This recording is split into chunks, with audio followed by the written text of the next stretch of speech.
This video is for educational purposes only and is not medical advice. Always consult with your physical or occupational therapist and doctor to know whether or not a device is safe and appropriate for you to use.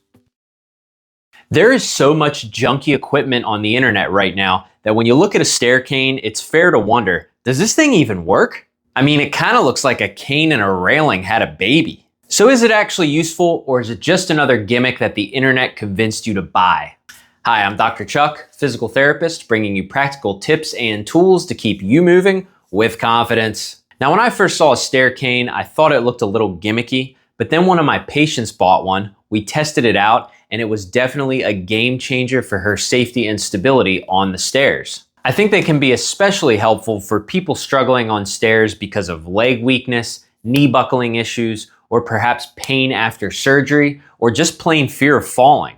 In this video, I'll be going over how a stair cane works, how it compares to other devices on the stairs, proper sizing considerations, and other limitations you need to know before buying one. I am an Amazon associate, and I may earn commissions if you use any of my associate links down in the description. I will link this specific stair cane, but if it sells out or becomes unlisted at some point, I'll also list a couple other options that I found that look like they provide a similar benefit to this exact model. All right, but without further ado, let's go see how the stair cane works, shall we? Now in this video, I'll be using a staircase that has two railings, but they're much too far apart to effectively generate any sort of pushing force or stability force through my arms. So throughout the video, you'll see me standing closer to just one of the railings with the stair cane in the other hand. Now, generally speaking, you can treat a stair cane just like it's any other cane when you're on the stairs. Now, this isn't the only technique you're seeing me do here, but it is a common one where you put the cane first, followed by your strong leg, followed by your weaker, painful leg. Here you see me do that same technique with a standard cane. We're going cane, strong leg, weaker, painful leg. And then same as coming down, okay? This is a common technique as well, where you go cane, weaker, painful leg first, strong leg, cane, weak leg, strong leg. And then you'll see me do the same technique with a standard cane here. Now, I'm not telling you this is the only technique. Again, I'm just showing you that you can use the stair cane just like it's any other cane. You can also use the stair cane coming down backwards. A lot of people use this technique when their knees are at a higher risk of buckling, or maybe they just had a knee surgery, because doing this technique, it's actually less stress on your knees.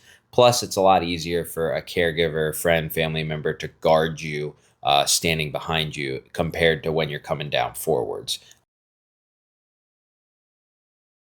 As you can see, the base of support of the stair cane is much bigger than other canes. There's a single point cane. This cane has a little bit bigger base of support.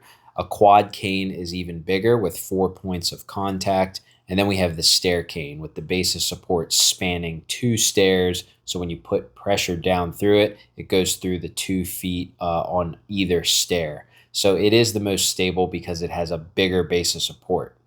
Now, I'm not saying that a stair cane is better than a single point cane, not at all. Some people do just fine with a single point cane. But when other people push heavily down through a single point cane, it's not enough support and it starts to shake back and forth because the base of support is so small. It's a single point.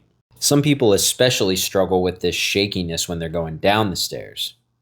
And just to give you an extreme demonstration of the stability of each of these devices, I'm putting my full body weight through each of these, and you can see the differences in how stable they are when all of my body weight is going through the device. Again, I know this is not something you would ever do, but it does show you how much arm pressure I can put through them.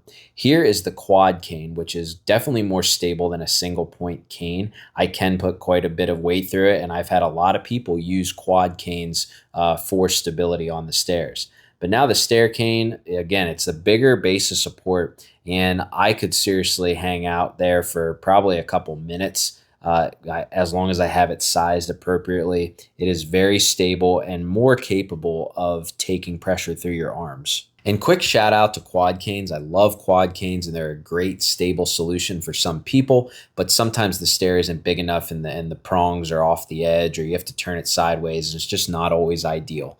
The stair cane is the biggest base of support of at least the devices that I've shown you here in this video, and it does provide the most stability. You just can't keep walking with it once you're at the top or bottom because of the staggered height. You more than likely have to have whatever device you use ready for you at the top or bottom and then transition to it with or without assistance.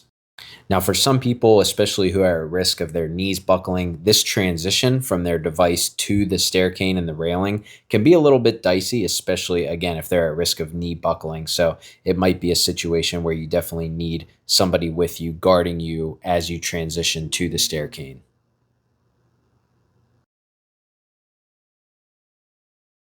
Now, if we take a closer look at the stair cane, you've probably noticed that there's two cushioned handles on the top, two different height handles. I'm going to show you shortly how you can use both of those handles depending on what you're doing. And then on the sides, we have some adjustable posts so that you can set the height appropriately. And then on the bottom, we have dual rubber feet, both on the top part and the lower part.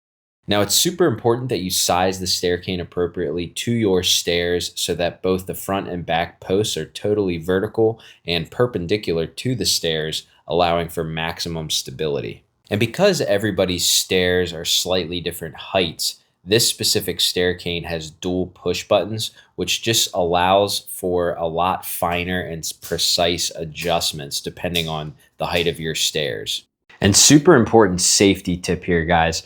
You got to make sure that these little push buttons are fully extended out of their holes. See how this one is out and this one's not?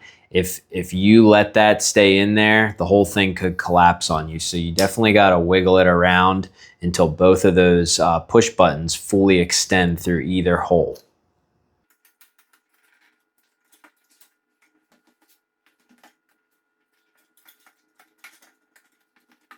Now, the handle height also impacts the stability and effectiveness of using the stair cane. So you'll see here, I'm going to steadily raise the stair cane and just watch how that changes the position of my elbow. So that definitely changes your mechanics.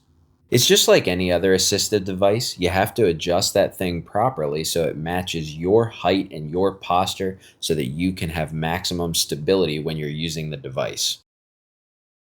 All right, guys, and I just want to wrap this video up by going over a couple common scenarios and different ways that you would use the stair cane depending on what your scenario is. My right leg with that yellow band around it is going to be my bad leg, or my surgical leg, or my painful leg, or the leg impacted by a stroke. I'm just trying to give you a visual that that right leg is quote unquote my bad leg, which we don't like to say, but it is easier to remember that way. Now, in my opinion, you could use the stair cane to either push or stabilize. And first we'll be going over pushing, like if you just need some extra oomph. So there's the cane, strong leg, followed by the weak leg as you push up. Cane, strong leg, and push, bringing that weak leg up. Now, some people don't really need a push. They more so need stability. So after a knee replacement, or maybe you had a stroke and that right knee is buckling every time you don't have enough support through your arms. Maybe your left knee is strong, but your right leg is still buckling. This is when you want to stabilize first through your arms. Get that strong leg up on the stair, and then once it's up on the stair and you start pushing, you no longer need to stabilize that right leg. So you stabilize first through your arms, strong leg up, follow with the cane and the weaker leg. Now, if I put my hand on the higher handle, that it might be good for pushing, but it's not as good for stability to help out my right lower leg. So you're going to be better for stability to use that lower handle more often than not, as long as you have the rest of the device sized appropriately. That gives your arms better mechanics to stabilize the weaker leg or surgical leg as you go up.